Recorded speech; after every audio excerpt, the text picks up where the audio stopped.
Hello and good evening, and welcome to our Forum Young Theology. Our topic this term is Protestantism and Participation. And my name is Miriam Sauer. Most of you have seen me in one or another way. I think it's very nice this second time that some of the faces are even known from our meeting in Vienna. And for all the ones that are new here, also a very warm welcome. I am a pastor in the Lutheran Church in Bavaria, currently living in Munich, and I'm working mainly in the area of religious education. And as a member of the Protestant League, I'm part of the steering committee of this project. And this evening, especially the moderation will be my part. I'm looking very much forward to our discussions on a very interesting and very important topic for our present, but also for the future of the church.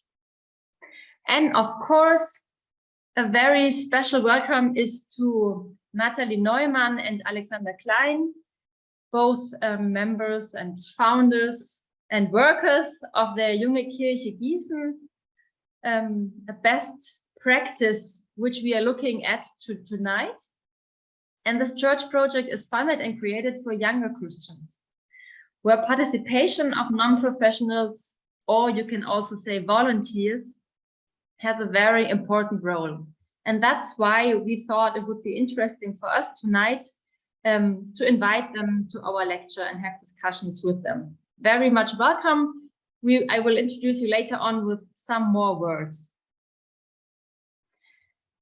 Tonight we are meeting for the third time. So we had 2 lectures before, and we will broaden up our focus, our perspective in a more practical way.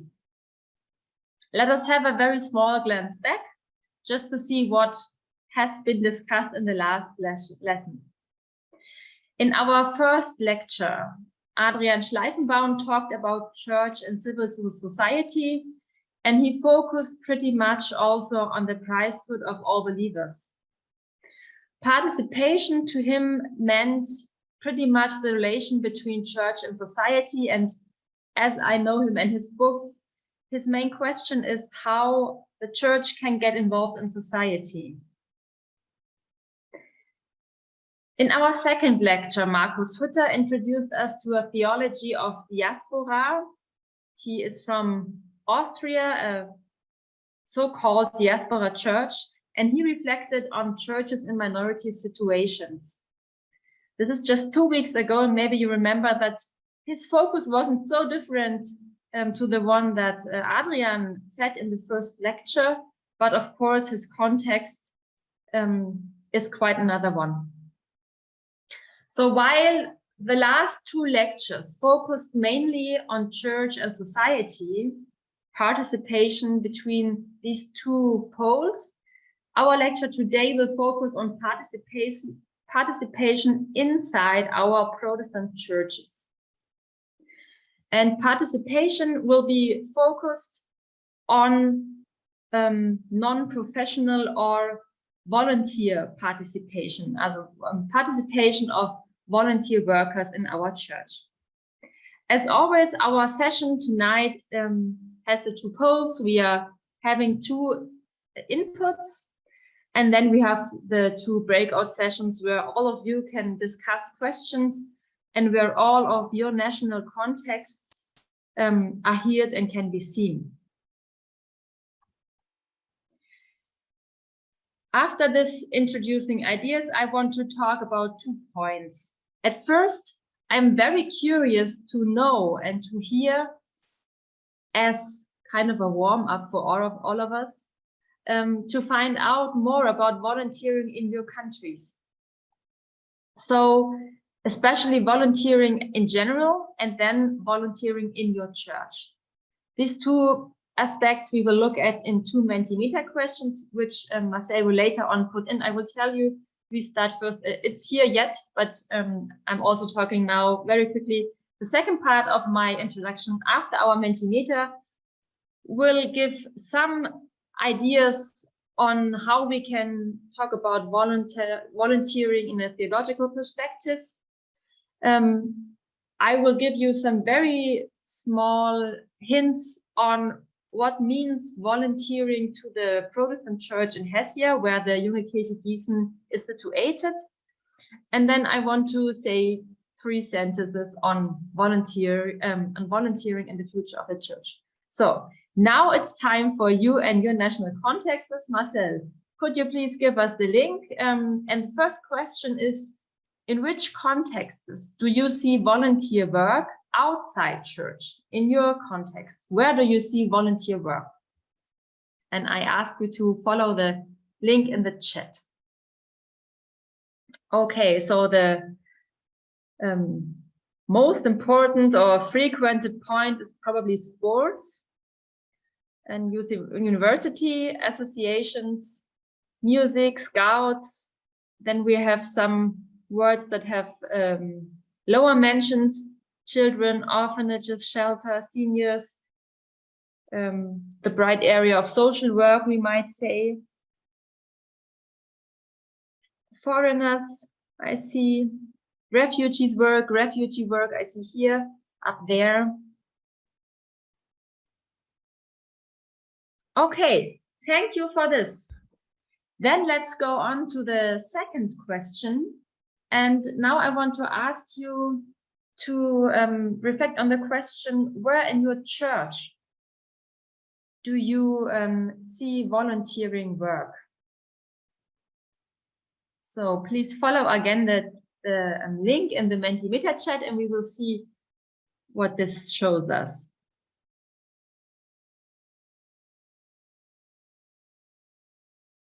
It seems like the answers have arrived. So interesting. We have again music in the middle. Then we have youth work, and I can see that additional to the word youth work, we have also other aspects which would sum up with this: daycare for the disabled, cultural initiatives, shelter for refugees. So we see also that some aspects show up again.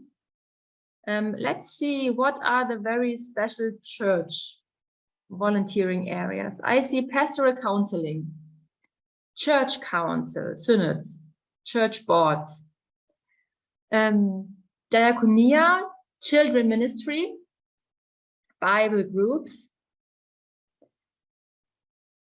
Christmas preparations, church music, liturgy and preaching. Okay, thank you very much for this insights.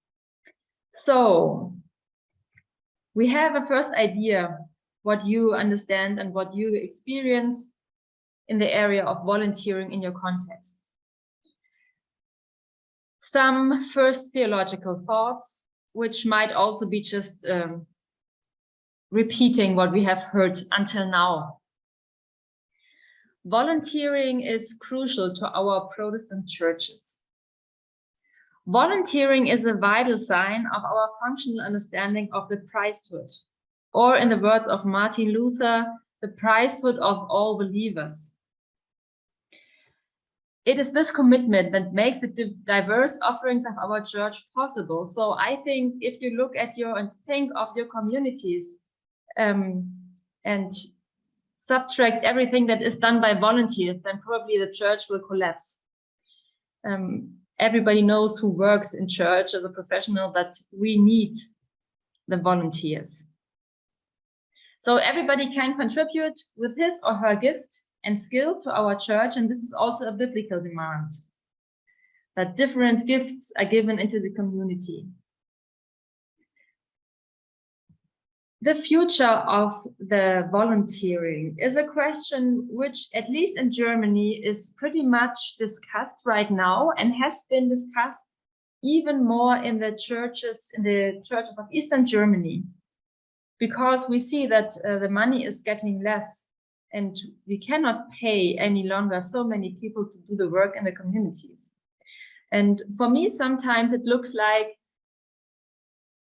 we hope that everything what has been done until now by professionals, paid people, will be done by volunteers in future. So I have questions about that, but the question of volunteering is one of the future questions that will be important to us. The Protestant Church in Hesse, the empirical situation, and now we are getting closer to the Junge Kirche Gießen. I learned today that 68,000 volunteers work on a regular basis in the different areas of the Protestant Church in Hesse. And this is a lot, I think. And they count more than 100 professions that have been practiced on a volunteering base. So I tried to find out more about this number, the 150 professions. Unluckily, I didn't find a list, because when I think on volunteering in the church, I also get to the ideas that you had and that we saw right before in our Mentimeter. So now I want to introduce our two speakers tonight and say again, hello. It's so nice that you are here and sharing your experiences with us. First of all, I want to welcome Nathalie Neumann. She is a research assistant at the University of Gießen, a PhD candidate. And she is volunteering in the Junge Kirche Gießen, in the Young Church, I will say now, from now on. And she says that the YUKI has become a valuable and important place in her life over the last years. And so she wants to share the experience which she is having there and enable others to have experiences there as well. Nathalie, thank you very much that you are here tonight and can speak from very volunteer point of view, because sometimes in the church, paid people talk about what volunteering is without volunteers, which is not good. So thank you for coming and giving light to this aspect of participation. And then there is Alexander Klein. He works as pastor in Gießen, and he kind of founded Junge Kirche Gießen, or was one of the initiators, maybe we could say, or Alex, you can explain it better later on. So we have both sides now. We have somebody who is working there voluntarily, and then we have Alex as pastor. The word is yours, and we are very much curious to hear what you have to tell us about the YUKI. Thank you very much. It's very good to be here tonight with you from different countries. We are very curious to speak about different things with you tonight. Nathalie and I, we spoke a bit about how we share this evening our parts, and I'd like to start introducing a bit about the history of Junge Kirche Gießen, that you get a little insight how we went together with volunteers this way from roughly 2019, when the first ideas came to have an own building for young people. I'd like to tell you a bit about the situation which we have realized in our church area. In Germany, we say Dekanat, that's a church area with 29 different parishes. And we have realized over the last years that the situation of children and youth work has changed. In many, when we look back 10 years ago or 15 years ago, almost every parish, every single parish had an own youth club. After confirmation, they had work with the 17 to 20 years old. And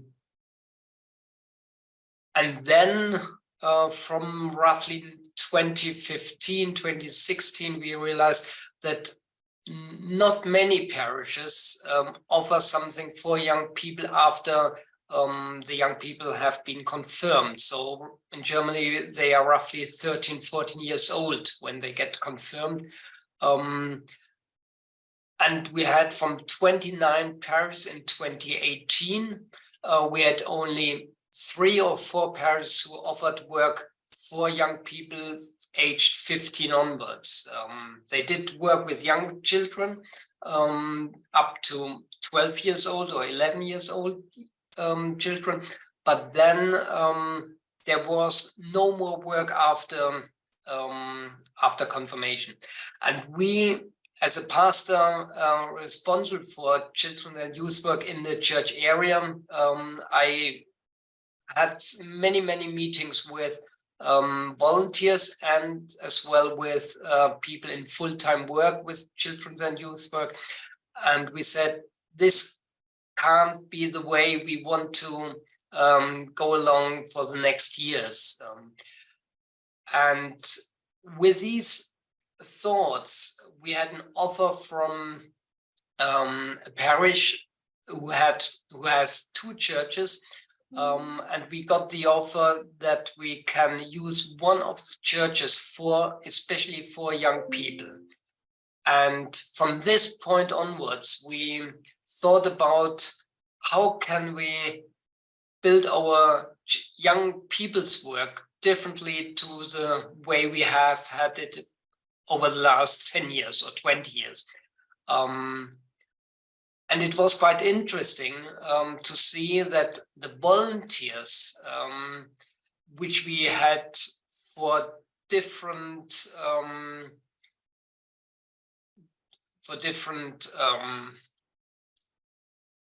oh no, I lost the word. For instance, we had a big confirmation camp for confirmation candidates, and we had many volunteers there, but they had this that was the only thing they did for their church. And we now try to think, how can we get these volunteers who are really into this confirmation work or work with children, how can we get them involved spiritually, that they can grow spiritually as well? And when we had this offer for the church, we got together with them and we thought, how should be church for young people in your side? So right from the beginning, we said, what are your ideas for a church which we can create right from scratch? And that was a very exciting process, because we had many meetings where we brought together all the ideas how young people want to create and want to design their own church building, as well as to think how should be the formats which we want to offer for young people in this church building. And I realized as a pastor responsible for this work that many volunteers were there with their heart, and they had many ideas, and they wanted to go forward. But then we had to think about, how do the other pastors feel about this process? Is it for them okay when we have work with young people more centralized in Gießen, rather than to have youth groups with 4 or 5 young people in the single parishes? And we had 2 meetings with all the full-time staff, pastors, as well as the full-timers, full-time workers who work with children and young people. And after these 2 sessions, we had the decision, yes, we want to go forward with this idea. We want to create a young church of Gießen. It was really exciting. And then it was in February 2020 when we decided this, in the end of February. And then in the middle of March, Corona came along. And we then were at the point where we really could start, because many other things we couldn't do anymore, which we have done the years before because of Corona. So the young people said, let's get started. And we had the church, we had colors for the walls. And I want to show you some pictures which can describe a bit about how we got along renovating the church and getting into the idea to have to create a church for young people.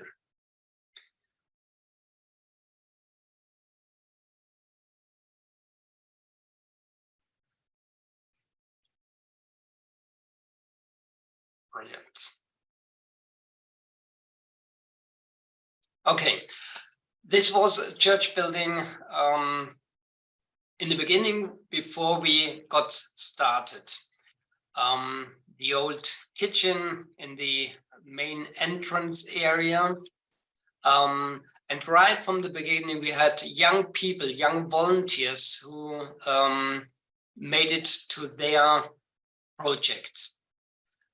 We removed the old carpet, we grinded and sanded the stairs, we cleaned all the windows, which brought really light into the church. And then we removed the old carpet and put into a new floor.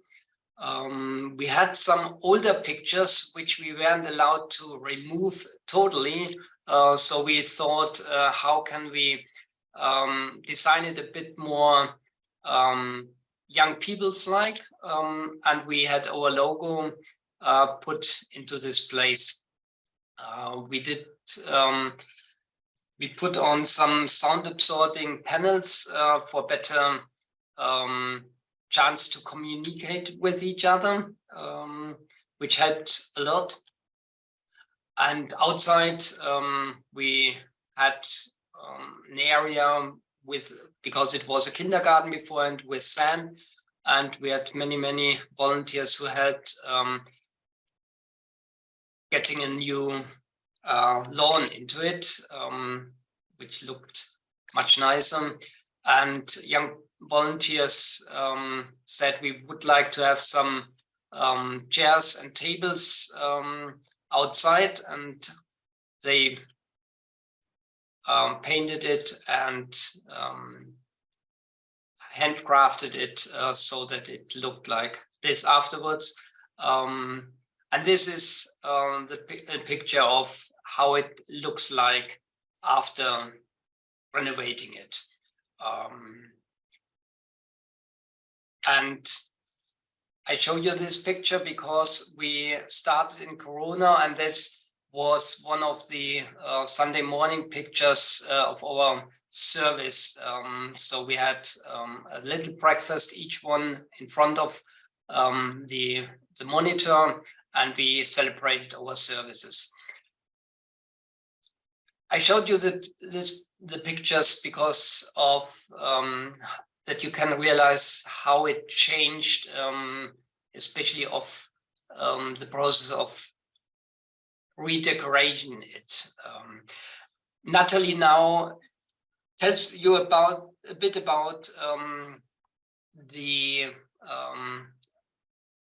voluntary side, how she felt about helping as a volunteer in this process. Yeah, hello from my side. Yeah, I think really the renovation part in the beginning of the Yuki was a part for us volunteers, which was really interesting. It was a time which was really active, and so we had the chance to talk to each other while doing something with our hands. And I think this is often a kind of talking to each other, which is more easily. It was a time where I had the chance to get to know other people who I haven't get to know in any other context. So I think all of you know, when you go to a service or something like that, you go there with the friends of you. You sit next to the same people. You sit there every Sunday. And so we had the chance to get to know each other in another context. And it was also really fun to do things you've never done before, like painting walls or yeah, sanding down the old stairs and put new color on it, or yeah, cleaning the small church windows. So work, yeah, I think you have never done before. It was really interesting to do it, and yeah, a really cool time for me to get into the young church and to get to know the people there. Another process I really liked in this time was the process where we developed our logo. I was never part of a team to develop the logo, and yeah, it was a really professional way. So we had a designer who helped us, and there was a lot of brainstorming. What is the young church for us? What is important for us? Yeah, we talked about colors, about feelings, and the result of it all was a really cool logo, I think. Yeah, this was, yeah, for me, it was really nice to be part of this, because I think it's unique. So in another context, I don't think I have the chance to be part of a team who develops a logo or something like that, not in my job. Yeah. And I also liked the part where we could think about what chairs do we want to have in our church. So maybe you've seen it on the picture, really nice chairs, blue and really comfortable to sit in. Yeah, or how does the kitchen looks like? So all of these questions were involved.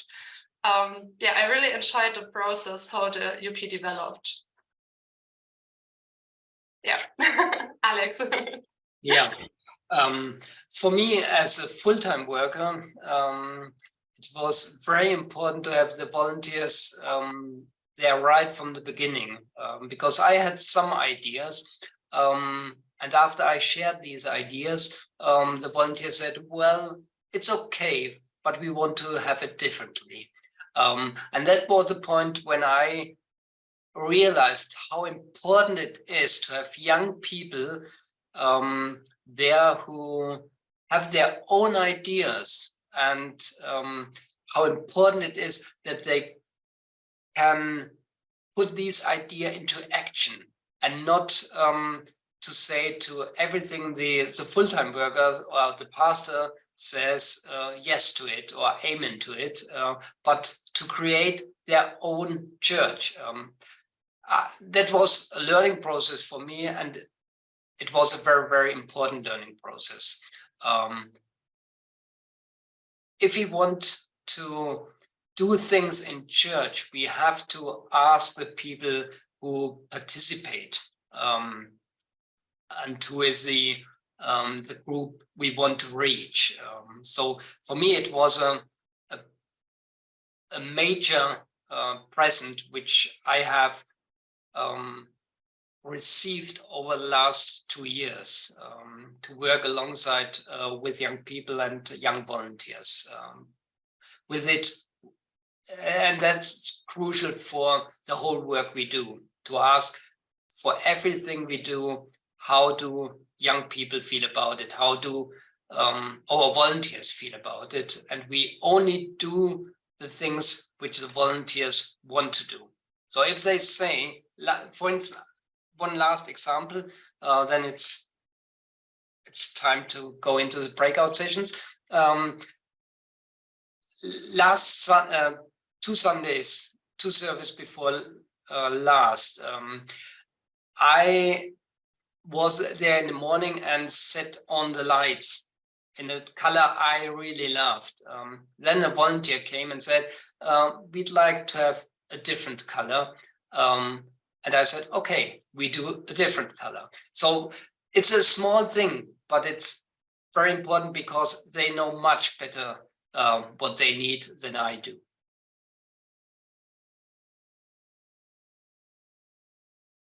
So far, Alexander? So far. Okay, thank you for this first input, which gave us insights to the history, to the types of volunteering work that was done there. And we heard it's painting, renovating, logo creation, and some others might be later on. So right now we yet heard areas which were not on our Mentimeter survey before. And for our breakout session, which will be now until 10 to 7, I have 2 questions. The first question is again, which places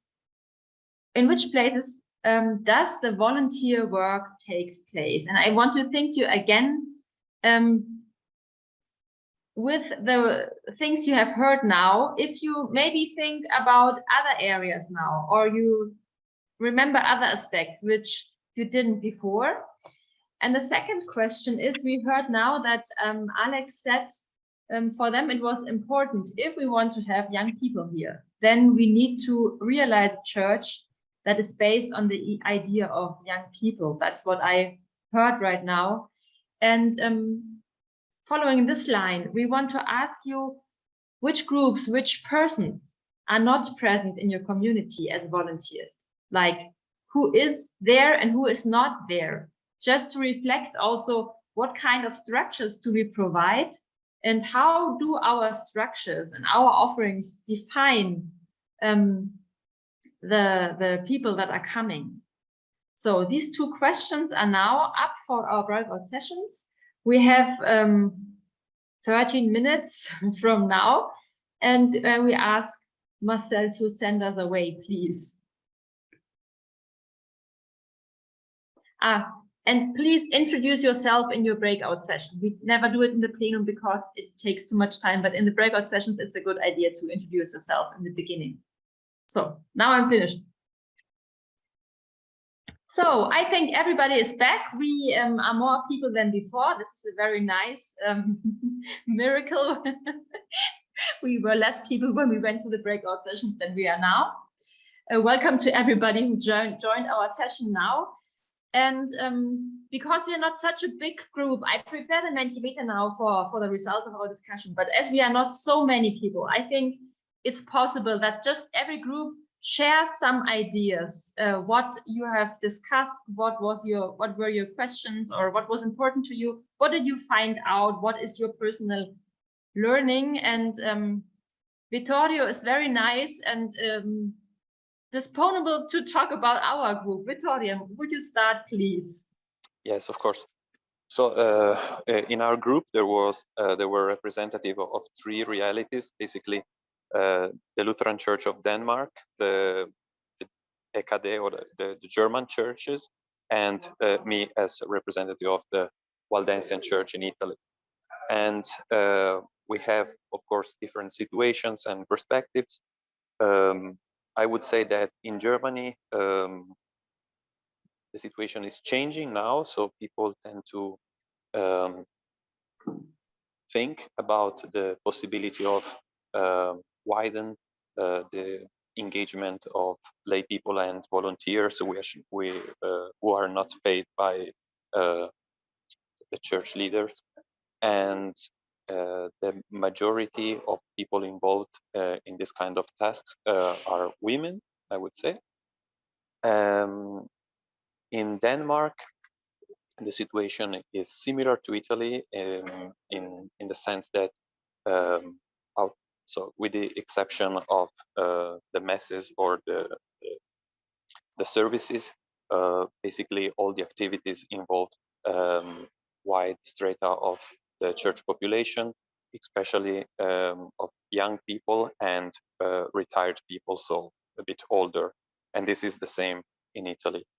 As for the gender or the, so to say, racial participation, whereas in the German church and the Danish church are more a white majority churches, we in Italy have a larger presence of people who come from Africa or Asia, and this have an impact, of course, also on the participation structure. And I would say that in in churches where the African are a majority, we see that there is more engagement of middle-aged people, especially men, whereas in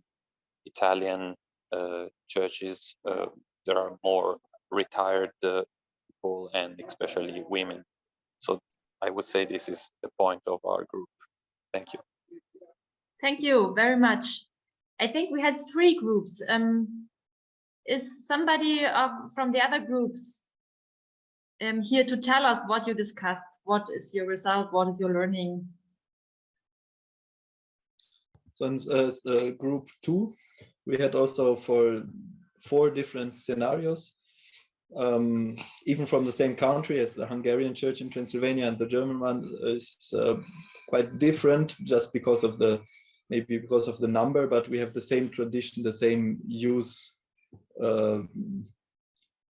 Gewohnheiten, the same habits. How people do involve, and they don't call it even volunteering, but they just do it. And afterwards, if you would ask them, they would not, yeah, I help there, but that's not a lot. So they are really helpful, but don't see it as a big challenge for them. Then we had one also from Italy, from the Valdensian church, and one, just help me, sorry, who was the fourth? I don't see him here. Istvan, who was the 4th one? Belgium. Belgium. Ah, sorry, Lawrence. Yeah, there they have the problem with after they don't even have people coming to confirmation, so they divide into traditional things, traditional stuff, and personal wishes. So we spoke about young people, and it is really hard for the church in Belgium to catch people. So yes, the most vivical presentation was from the Hungarian church in Transylvania, I would say. Do you want to add something, the 3 of you?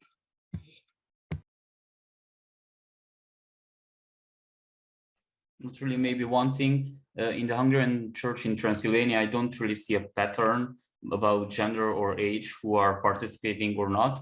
So it's like there are women and men from every generation who are doing something, and 90% of all of them are not doing voluntary stuff. So it's like there is no such a pattern described in the question.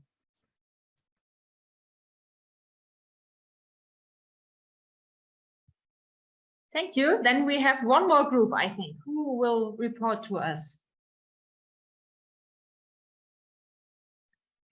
If the others, okay, I can do that.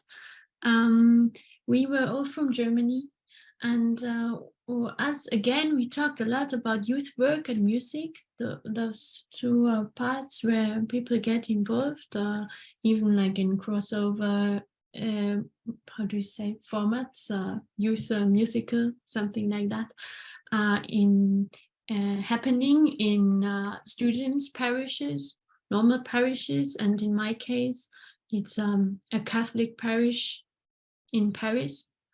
And we talked about this special case because in this case you have a really good active base of people who volunteer, because we have young people who are studying in order to become priests, so they are kind of obligated to volunteer in a parish, and this is a good base to always have someone active keeping the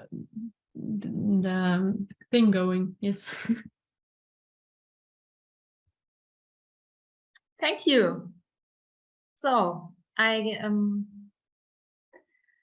want to thank you for this report, for the insight to your group discussions, and we go now on to the second input by Alexander and Nathalie, and we will go on more to aspects: what does enable volunteering, what does limit volunteering, and yeah, the floor is yours. Thank you.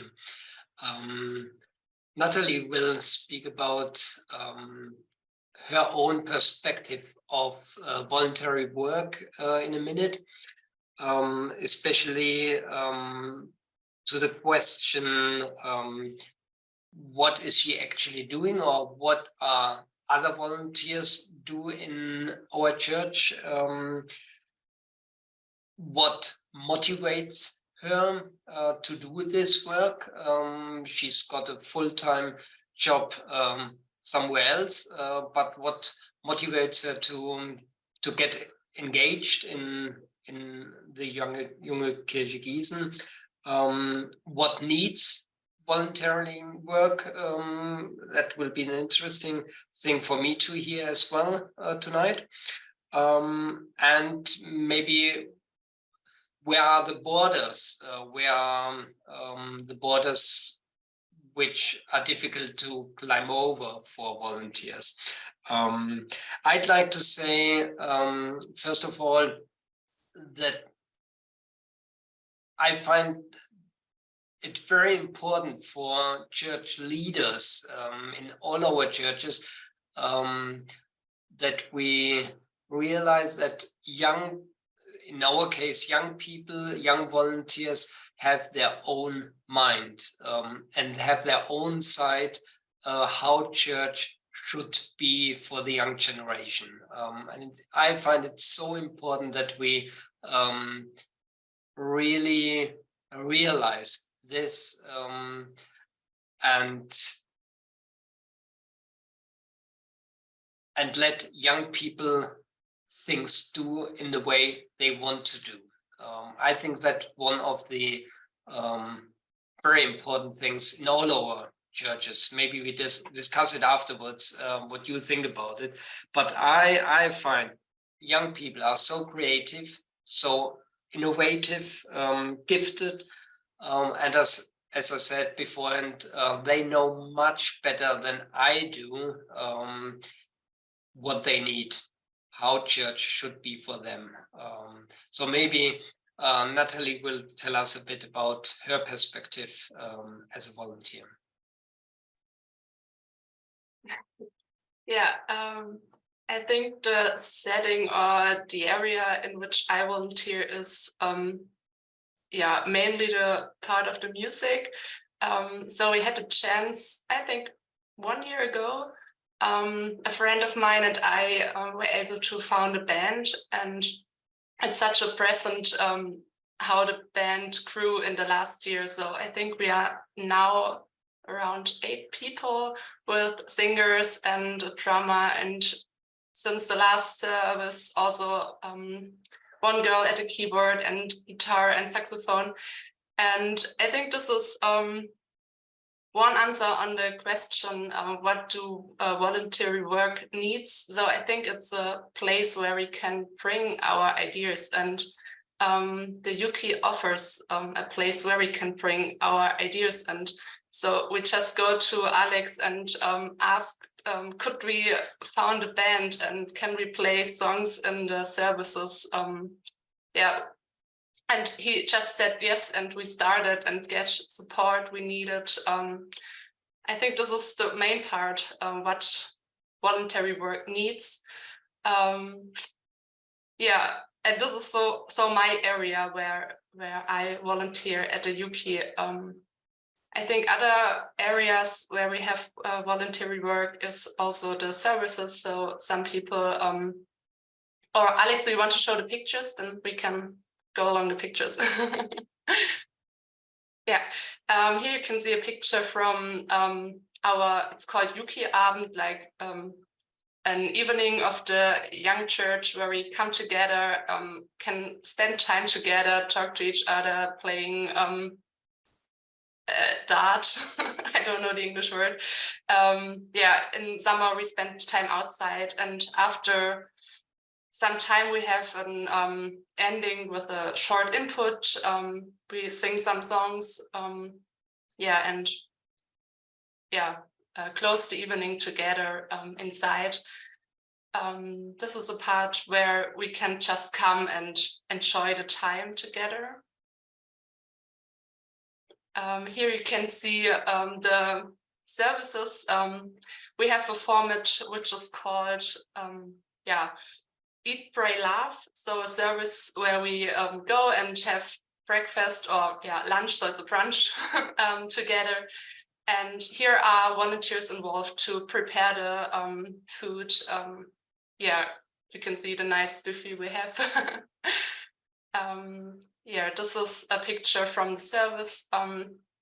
Most of the time we have a part in the service where we can talk about questions to the topic. So we get a small input and have like 4 questions we can discuss in small groups. I'm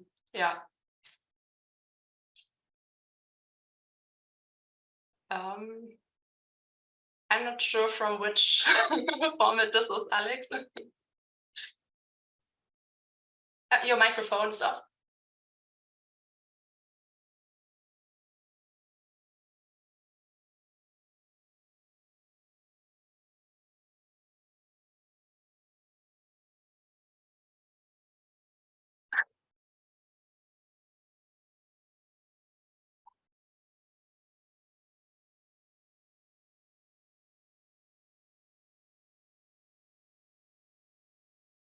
Sorry.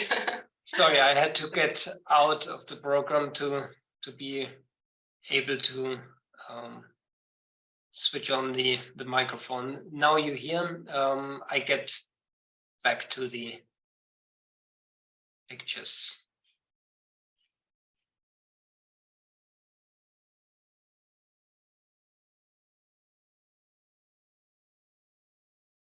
That was a service, an Eat, Pray, Laugh service where the student community. You see the red, we say red goggle on the right hand top of the picture. There is in each university town, there is a community for students, and we work very close together with them, the EGS. Yeah, you can see our band, I think nearly complete. Now we have to get Miriam involved because that was one of her projects. Yeah, that's right. This was a project where we tried to invite people a little bit older, from 18 to 35. It's around the people that UP addresses. And we tried to create a worship in an atmosphere where you feel comfortable, like your living room. And our idea was to ask, what do you do in your living room? And then we said, oh, we have good conversion. That's why we have this little, we call it Programm, this automat for chewing gum in the middle, and there you see you have questions inside. And so I had this idea, we have good music, we have questions, we have prayers, and I had the idea and really was surprised because I asked 5 people and everybody said, yes, let's do it. So my experience was similar to what Alex was telling about the UK, that if you invite people to do something they like and to create a new space which fits their spirituality, then you find persons that join. Not alone any longer celebrating your worship in the front.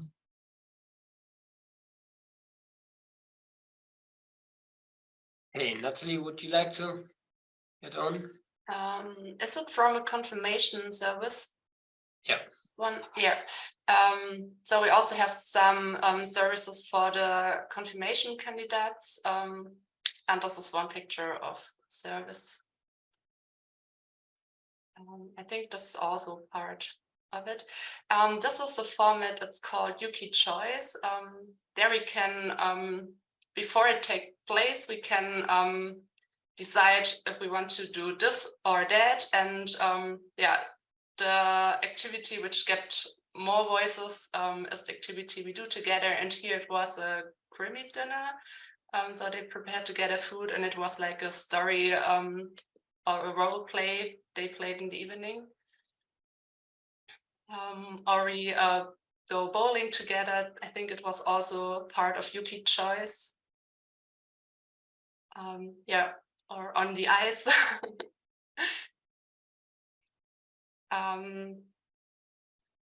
I think this is a picture from a demonstration. So it's also part of Yuki to have a voice for other people.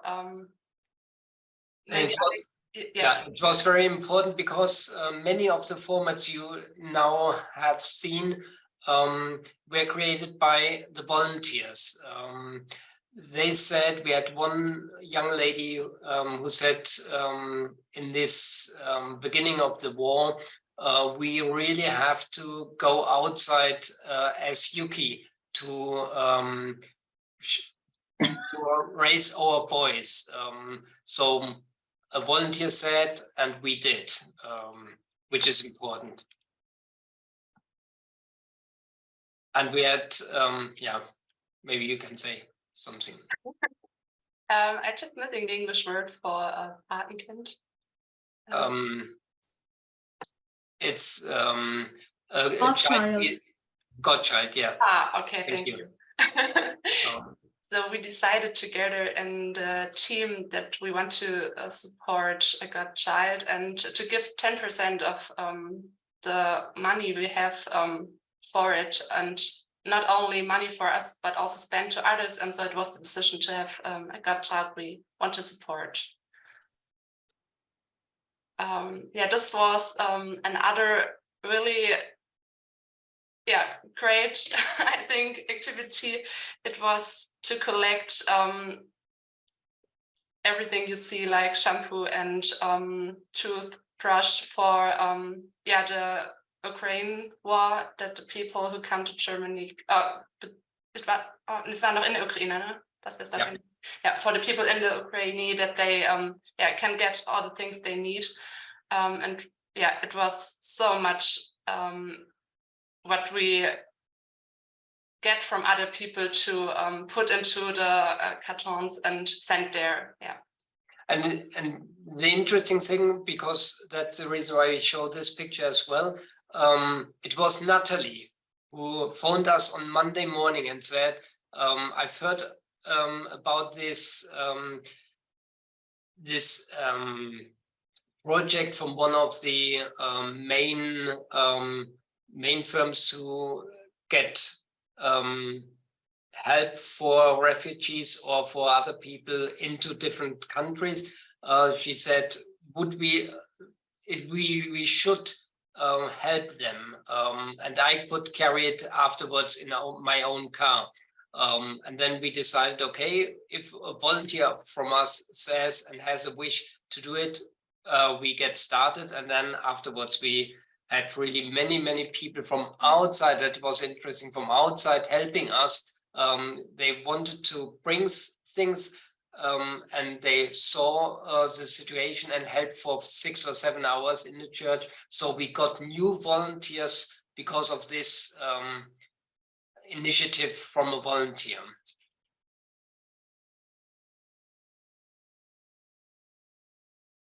And that was another thing for a local project we helped for people who don't have homing, so homeless people we did.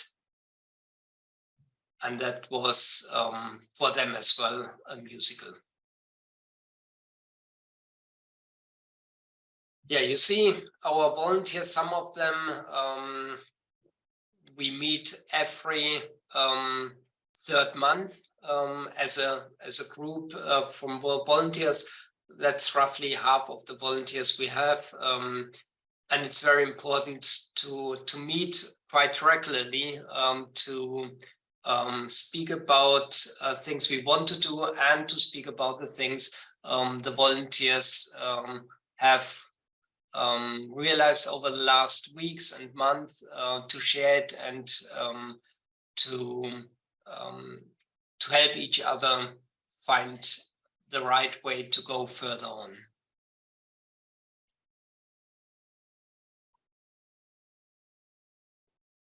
Yeah, maybe I can answer some more of your questions, Alex. So the question, what is the motivation of voluntary work? Why do we volunteer?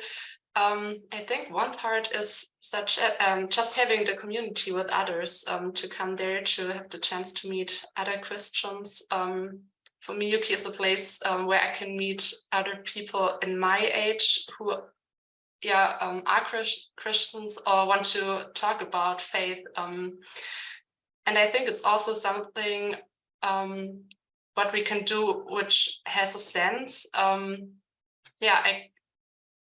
Work which has sense for me. And also UK, I think Miriam said it at the beginning, UK is a place for me where I really feel comfortable, where I met new friends, and I want to make UK for a place for others too, where they also feel comfortable and can make new friends. I think this is one of my motivation why I volunteer at UK. But I think also some challenges of voluntary work is especially that I think we can see it that the life of all of us is really full at the moment. You have work, or the younger ones are in school, and there are so many things you can do in your free time, so many activities, things you can join. And sometimes I think it's difficult to set priorities or to say, where do I want to spend time in? And I think this is one of the biggest challenges, to get clear for ourselves. What is the thing in my life where I want to spend my time? Is it the voluntary work in church, or is it somewhere else? And I think just to come back to the question, what needs voluntary work, is also the part of Wertschätzung, appreciation. So if you have the feeling your work is good that you do, and you're able to bring your ideas and have a place where you can bring them, I think this is a big part, that you feel comfortable to do it and that you really want to spend time there. Yeah. Maybe the last question was, where are the borders? So where are the things which are difficult for volunteers to go over?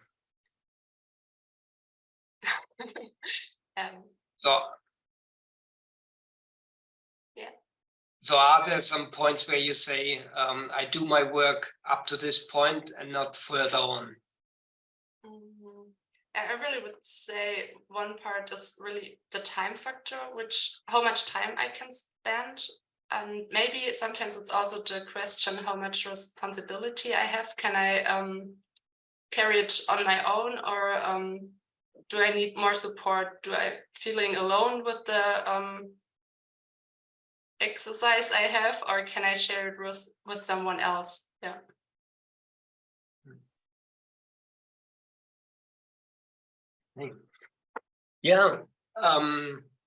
Miriam asked in the beginning,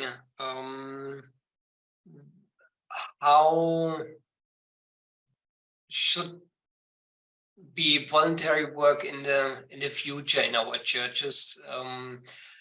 And I can say, from the perspective of our own church here in Germany, in our region,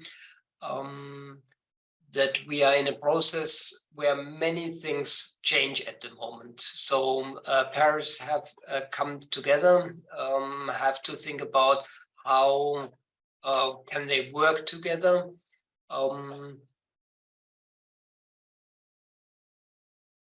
And how many work should full-time workers do, and how much work should the volunteering people do? And I think it's a very important question for the next years. And I'm quite eager to hear your perspective in the discussion in a moment. I think from my perspective, it's important to have volunteers who get involved and to bring in their own ideas. But I think it is important as well to have full-time workers who enables an atmosphere, who enable young people, in our case, young people, to bring in their own gifts, to ask them what you really need. And if they then say, I need this and that at the moment, we as full-time workers have to, our job is to enable it for the volunteers that they can experience it, what their wishes are. So I think it's very important in our discussions in the future to get a good balance between full-time workers and voluntary workers, not to push the volunteers more and more so that they're getting exhausted. I think that's a danger I see in the discussions we have at the moment in our church area, that the volunteers should do more and more things, and we don't provide enough support that they don't get exhausted. But that's maybe a question we can discuss in a moment in the small groups.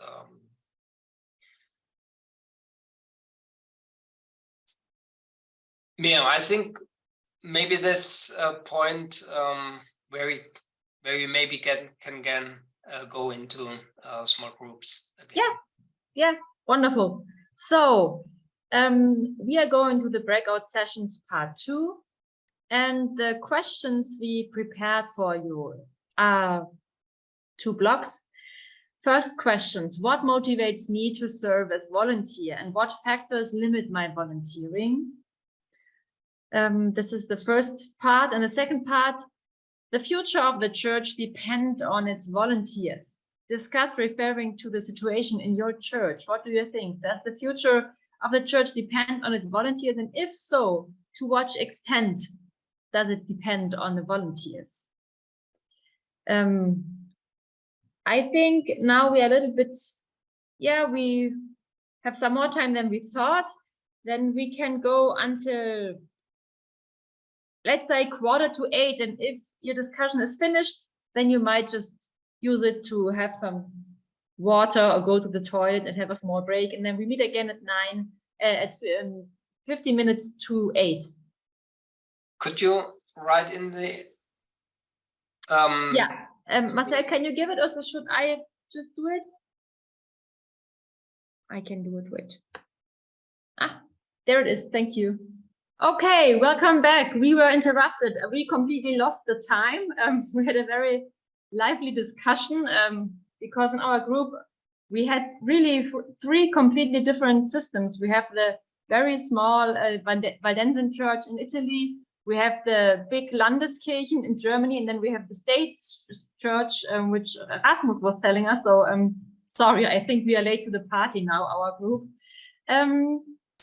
Okay, we have now 30 minutes left. Maybe just short statements, or we have sometimes maybe 2-3 minute statements of the groups. Rasmus, may I ask you to begin? Would you accept this invitation voluntarily?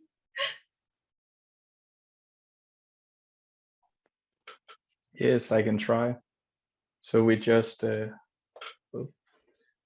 talked about this volunteering, and from my perspective, all the services is done by professionals, but all the other life around the church is often done by volunteering powers. But I think Victorio had an interesting point that if volunteering is the goal, or it's kind of the way to achieve like a closer community and congregation. So like if it's a goal or if it's a mean to create what you are looking for. So yeah, I did not prepare anything to say now, so maybe you can continue. Nobody does. That's perfect, Rasmus. Thank you. The next group, who will present to us? I can say something on behalf of the group if you like. The first question, the future depends on volunteers. We had a thought experiment that we said, okay, imagine a church existing only about professionals, experts. And we agreed that that is not Christianity. It's if you have only professionals, that is not a real commitment. So you need participation. We prefer participation as a word above volunteering, by the way. And also we said, okay, we are the church, and it's not I or one person is the church. That is the theory, but in practice we see that sometimes it's difficult. That, for example, old people, they are too old to participate, to help. And younger people, they have no time because they are busy with careers, with their family. And also we said, when we talk about volunteering, it's necessary to have a spiritual connection. So the spiritual connection is important, because otherwise it would be the same as a social or cultural organization. And then what motivates? A lot of times we said, okay, the social element is important. Seeing friends in church, doing something together, social parts like having a drink or a meal together in a bigger project, that is something motivating. And then we discussed further, and we also have a question for the people who are organizing it in Gießen, the youth church, because we were thinking, how does it work on a longer term? It's great that you have a church with young people, but if they grow older, they step out of that church, or the entire church must move with that age group. So we were wondering, what is the plan on the longer term? Do you have each 5 to 10 years a new generation of young people, or what is the long-term idea of the youth church? That was also a question we had. Thank you.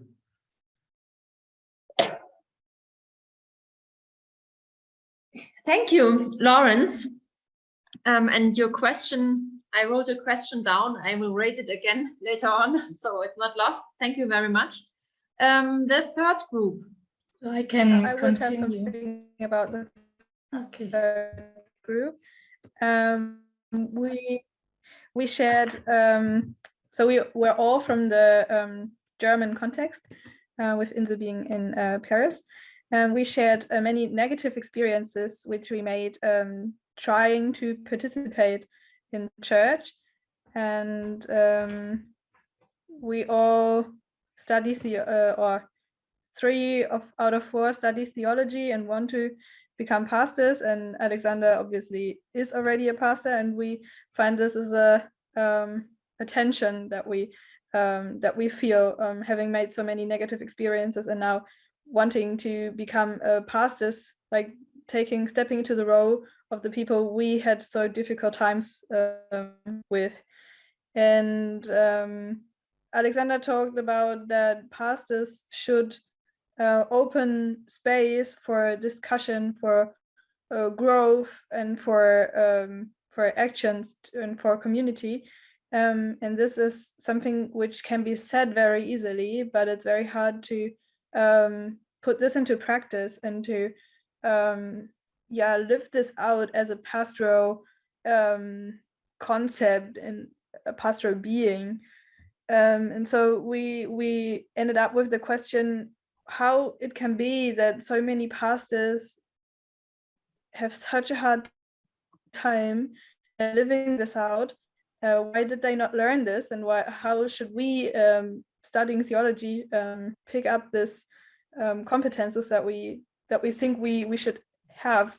And we also talked about questions with volunteers and paid workers are both important for the church, because the pastors and the paid staff, they have more time to oversee the whole processes which happen in the church, and they can keep things together, and they can take more responsibility on these parts than volunteers can, because they have limited time and resources.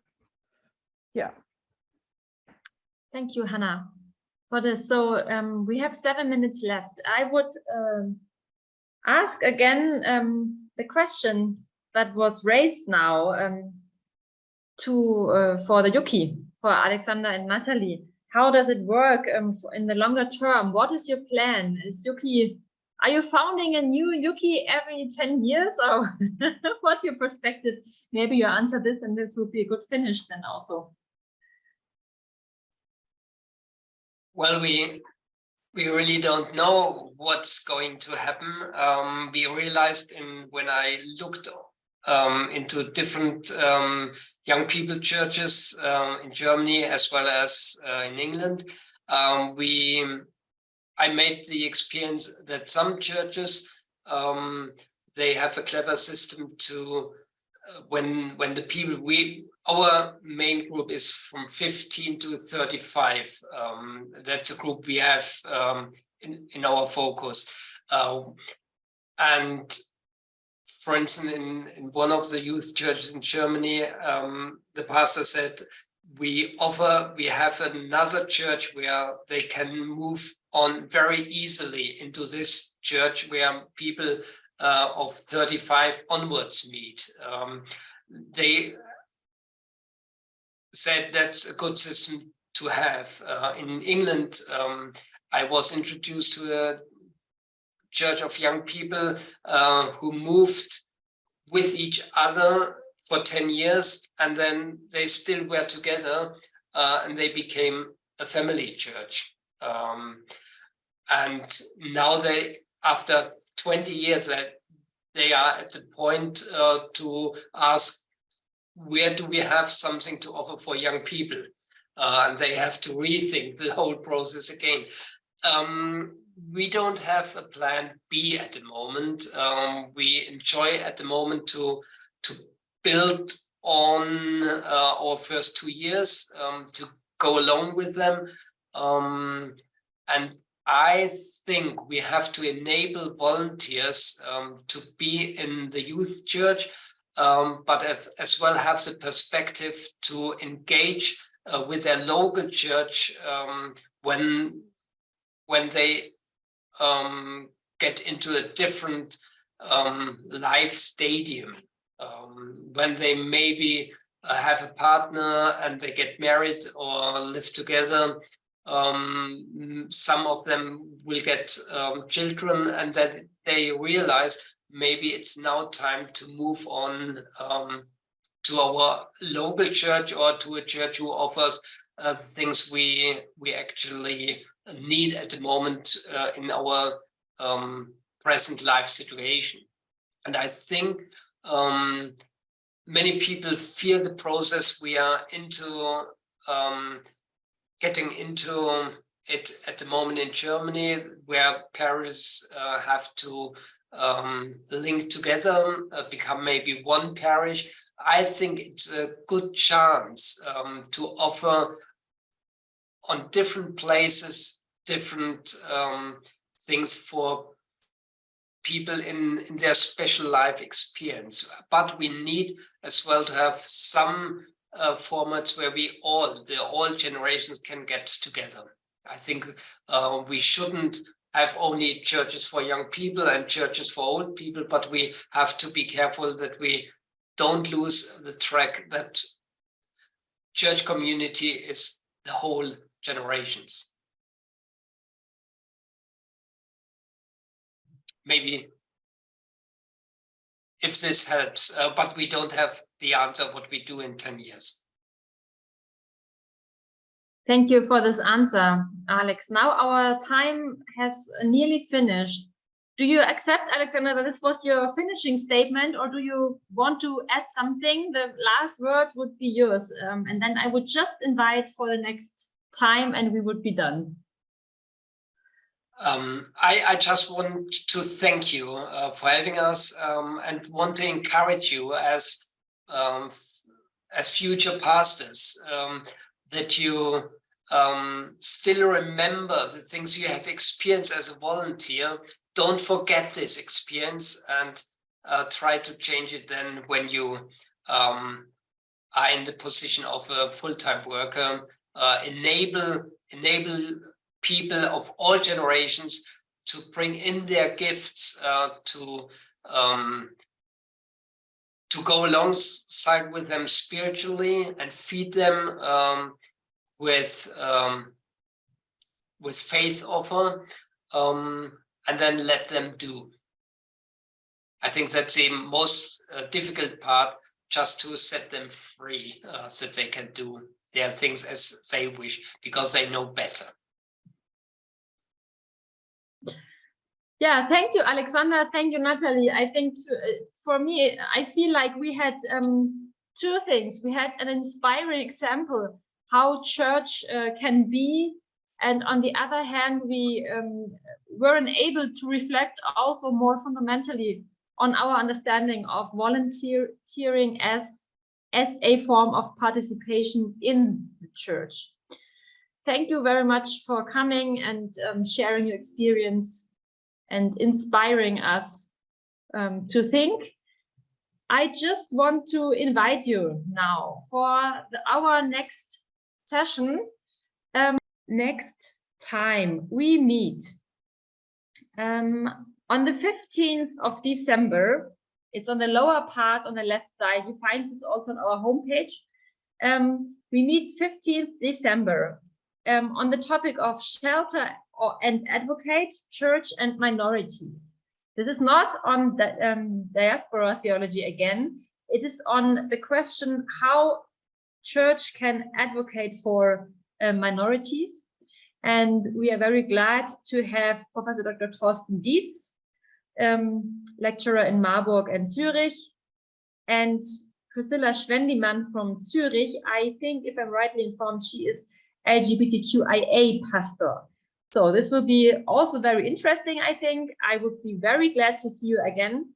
And thank you for the digital community sharing thoughts and ideas. See you in 2 weeks. Goodbye. Thank you.